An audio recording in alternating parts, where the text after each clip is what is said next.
জালিম শাহীর ঘোষণা ছিল, এটা সকল মানুষের মুখে মুখে ছিল যে লক্ষ মানুষকেও যদি হত্যা করতে হয়, এই লাখো মানুষের রক্ত এবং লাশের উপর দিয়ে শেখ হাসিনা ক্ষমতা চালায় যাবে। এটাই ছিল তার মনোভাব। কিন্তু যখন আল্লাহ পাক রব্বুল আলামিন তার বিদায়ের ঘণ্টা বাজিয়ে দিয়েছেন, তখন তার দাদা বাবুরাও তাকে রক্ষা করতে এগিয়ে আসেনি। বাংলাদেশ 2024 সালের 5ই আগস্ট স্বাধীনতার নতুন ধাপে উন্নীত হয়েছে। এই স্বাধীনতা ফ্যাসিবাদের জুলুম থেকে স্বাধীনতা, এই স্বাধীনতা নব্য বাকশালীদের হাত থেকে স্বাধীনতা, এই স্বাধীনতা নতুন করে বাংলাদেশকে দিল্লির গোলামে পরিণত করার ষড়যন্ত্রের হাত থেকে স্বাধীনতা।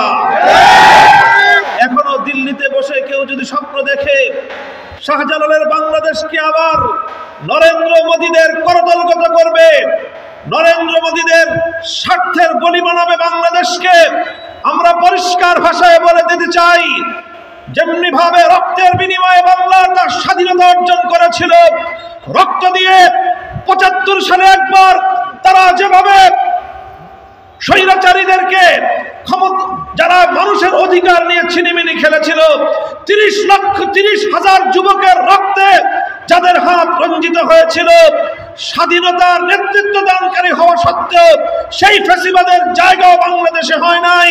2024 সালে নব্য ফ্যাসিবাদের জায়গা বাংলাদেশে হয় নাই। আগামী দিনে যদি কেউ আবার ফ্যাসিবাদের চর্চা করবার দুঃস্বপ্ন দেখে, স্পষ্ট বার্তা দিয়ে দিতে চাই, বাংলাদেশের মানুষ আর কোনদিন ফ্যাসিবাদকে মেনে নেবে না ইনশাআল্লাহ। আমরা আল্লাহ পাক রব্বুল আলামিনের দরবারে শুকরিয়া আদায় করি যে আমাদের 16 বছর অন্ধকার সময়ে আমাদের বুকের উপর চেপে বসেছিল এক জালিম শাহী জগদ্দল পাথরের মতো। বাংলাদেশের মানুষের ধারণা হয়ে গিয়েছিল যে এই জালিম শাহীকে বুঝি আর আমাদের বুকের উপর থেকে নামানো সম্ভব না। আর তাদের আত্মবিশ্বাস এই পরিমাণ ছিল যে তাদেরকে হটানোর মতো, অপসারণের মতো কোনো শক্তি নেই। কিন্তু আল্লাহর কোরআন যেভাবে বলেছে, ফাআতাহুমুল্লাহু মিন হাইসু লাম ইয়াহতাসিবু, তারা তাদের পতনের সব দিক, সকল দুয়ারগুলো রুদ্ধ করে আত্মবিশ্বাসের সাথে তারা রাষ্ট্রীয় ক্ষমতার মসনদকে জবরদখল করে বসেছিল। জালিম শাহীর ঘোষণা ছিল, এটা সকল মানুষের মুখে মুখে ছিল যে লক্ষ মানুষকেও যদি হত্যা করতে হয়, এই লাখো মানুষের রক্ত এবং লাশের উপর দিয়ে শেখ হাসিনা ক্ষমতা চালায় যাবে। এটাই ছিল তার মনোভাব। কিন্তু যখন আল্লাহ পাক রব্বুল আলামিন তার বিদায়ের ঘণ্টা বাজিয়ে দিয়েছেন, তখন তার দাদা বাবুরাও তাকে রক্ষা করতে এগিয়ে আসেনি। আমরা আগামী দিনের এই সকল জালিমের উত্তরাধিকারীদেরকে বলতে চাই, এই বাংলাদেশে বসবাস করতে হলে, এদেশের মানুষকে নিয়ে রাজনীতি করতে হলে, এদেশের মানুষের সঙ্গে কাজ করতে হলে, এদেশের মানুষের হৃদয়ের আবেগকে বুঝতে হবে, মানুষের হৃদয়ের পালস বুঝতে হবে।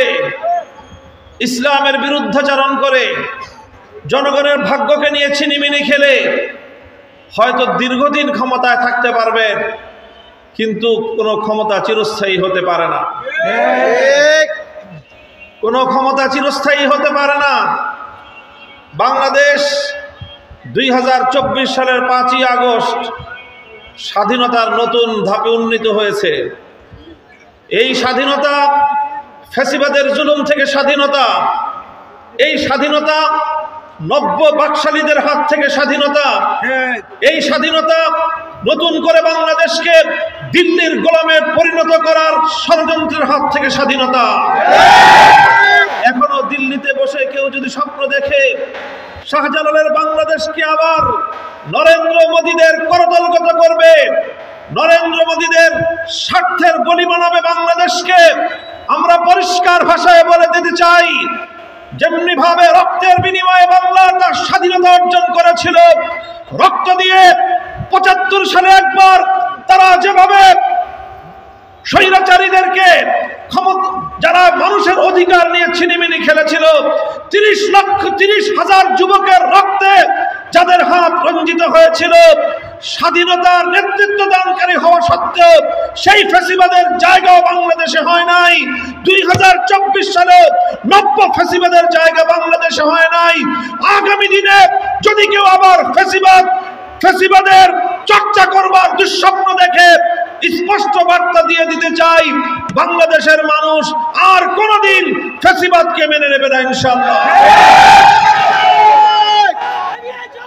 আমরা আছি তোমার সাথে।